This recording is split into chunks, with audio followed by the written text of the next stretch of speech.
Rogoznica, mirno i toplo mediteransko mestašce na samom kraju severne Dalmacije, nalazi se na idealnoj geografskoj polovini Jadranskog mora.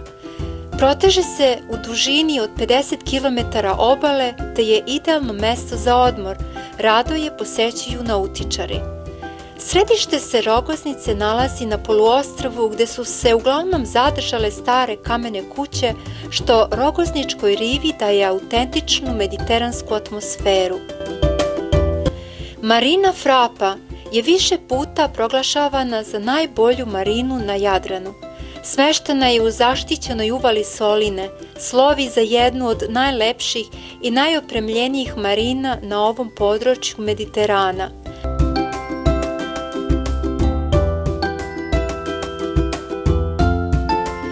Jezero Zmajevo oko jedinstven je hidrogeomorfološki fenomen istočne obale Jadrana, u kojem se zbog posebnih fizikalno-hemijskih svojstava razvila posebna flora i fauna. Rogoznica je poznata i po čitavom nizu zabavnih i kulturnih manifestacija. To je vreme kada ulice odišu posebnom atmosferom. Jedna od tih manifestacija koje se održavaju na bazenima rezorta Marina Frapa je i regionalno takmičenje World Top Model, izbor za najboljeg fotomodela i manekena sveta.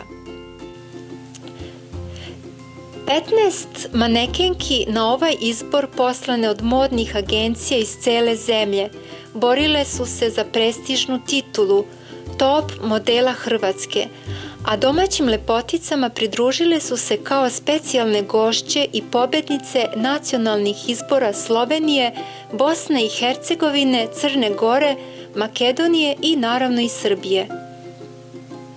Devojke su se u rezortu Marine Frapa 5 dana pripremale za veliku završnicu koja je u finalnom izboru održana 14. septembra. Sam Lara, finalistkinja sam World Top Model Croatia, imam 18 godina, idem u opću gimnaziju u Zagrebu. U slobodno vrijeme bavim se glumom, volim čitati, družiti se s prijateljima, a od ovog natjecanja očekujem da će biti jedno lijepo iskustvo, i naravno držimo fige i za pobjedu.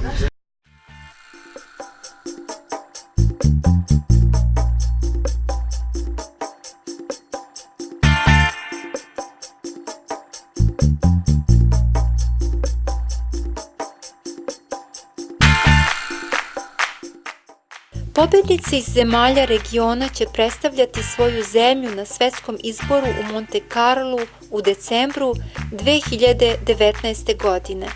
Za vreme priprema bilo je održano nekoliko modnih revija i raznih foto i video snimanja na atraktivnim lokacijama same marine, Rogoznice i okoline.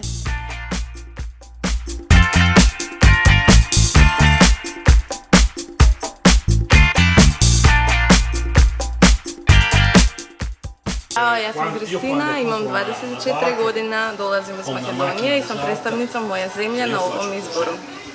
Sa manekenstvom se bavim sa moje 18. godine i imam velike planove za budućnost.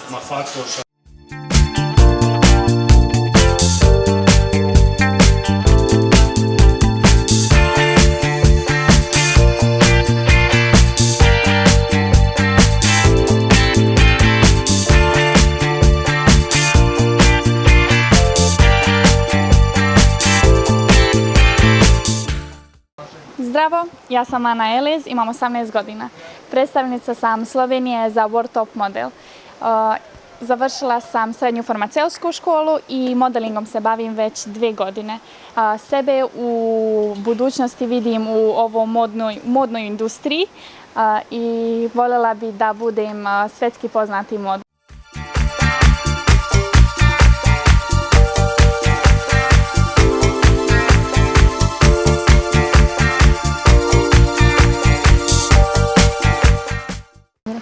Zdravo, ja sam Monika, imam 19 godina. Dolazim iz Zadra i bavim se profesionalno košarkom već 10 godina i trenutno igram za Požegu.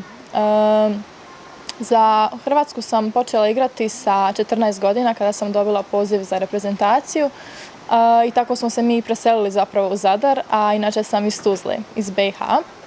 I tu su počeli moji prvi košarkaški koraci, gdje sam se ja zaista pronašla i uživam u tome što radim. A eto, nenadano sam prošle godine upravo i dobila poziv da uđem u ovaj svijet modelinga, što me zaista usrećuje i nekako to pokušavam skombinirati u svoje slobodno vrijeme i uživam u tome, radim ono što volim, meni to zaista pričinjava zadovoljstvo.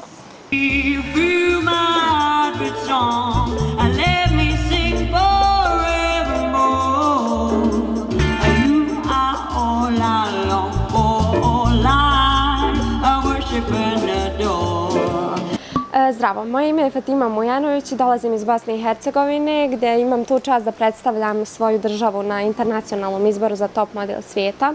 Imam 16 godina te pohađam treći razred srednje medicinske škole. Trenutno smo u Rogoznici gdje se svi lijepo družimo i ovom prilikom želim da poželim sreću svim djevojkama na sutrašnjem izboru. Težak zadatak ocenjivanja manekenki imao je vlasnik svetske licence World Top Model Fiore Tondi, koji je za našu emisiju rekao: Pozdrav svima, konačno smo ovdje u Hrvatskoj na regionalnom izboru.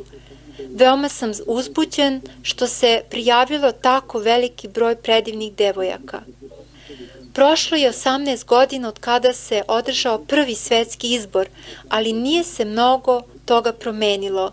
Moda i lepota zauzimaju i dalje centralno mesto u našim životima. Na predstojećem 27. svetskom izboru po redu pojavit će se predstavnice 53 države. Ove godine su nam se pridružile i 3 nove zemlje, to su Novi Zeland, Australija i Filipini. Ovu priliku bih naročito iskoristio da pozdravim predstavnicu Srbije Kristinu i predstavnicu Crne Gore Teodoru. Vidimo se u Monte Carlo.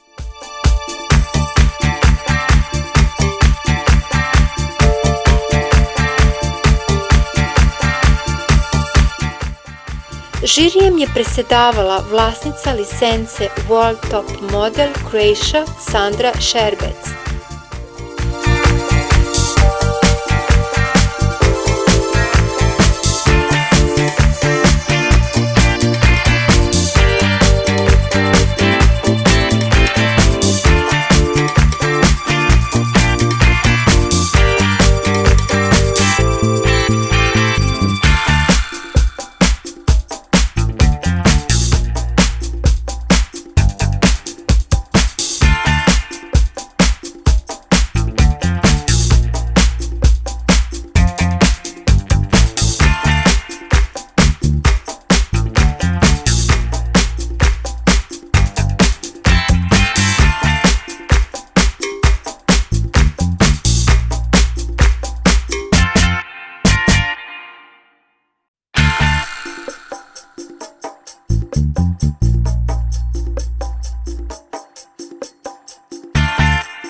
Najviše vremena sam provodila sa predstavnicama iz regiona.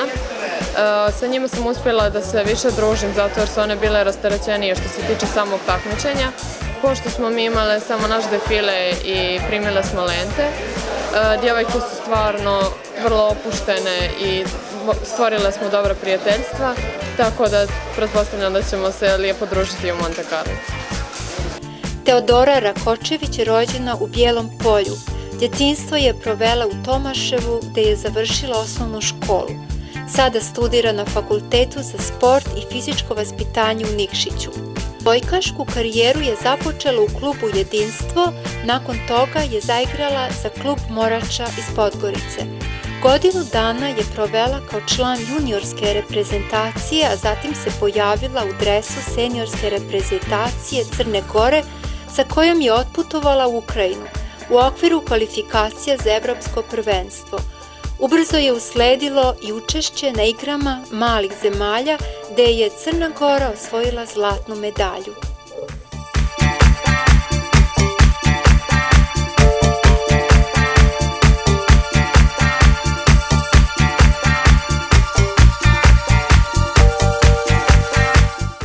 Samo takmičenje za World Top Model se održava od 1990. godine i došlo je do svog 29. izdanja.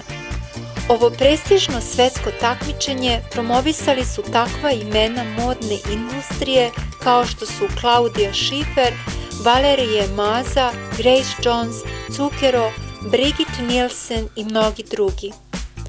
Osnovni cilj takmičenja je isticanje uloge modela u modnoj industriji, a u isto vreme odavanje omaža lepoti i modnom stvaralaštvu.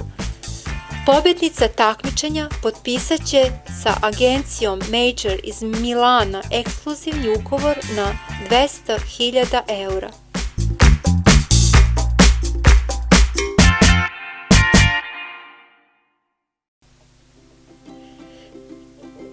Pitali smo našu predstavnicu kakve utiske nosi posle izborne noći u Rogoznici. Još se utisci nisu slegli, fenomenalno je veče prošlo. Da, ja jesam bila rasterećena tog takmičarskog dela, budući da sam bila samo gošća ove nedelje, ali svakako ne znam, još uvek mi se sležu utisci kao da sam ja bila deo tog takmičenja. Nadam se da je svima bilo, kao i meni, prelepo i jedno divno iskustvo za sve. Da, družila sam se s dosta devojaka iz regiona, jednostavno mi smo spojile posao i uživanje u jedno i mislim da je to najbolji vid saradnje sa nekima, i saradnje i druženja, prvenstveno s moje tačke gledišta to je bilo druženje. Uvek može bolje, mislim da ovo je samo bila jedan vid pripreme da vidimo ko šta treba poraditi na čemu i koliko svako treba raditi i nastavljati učiti.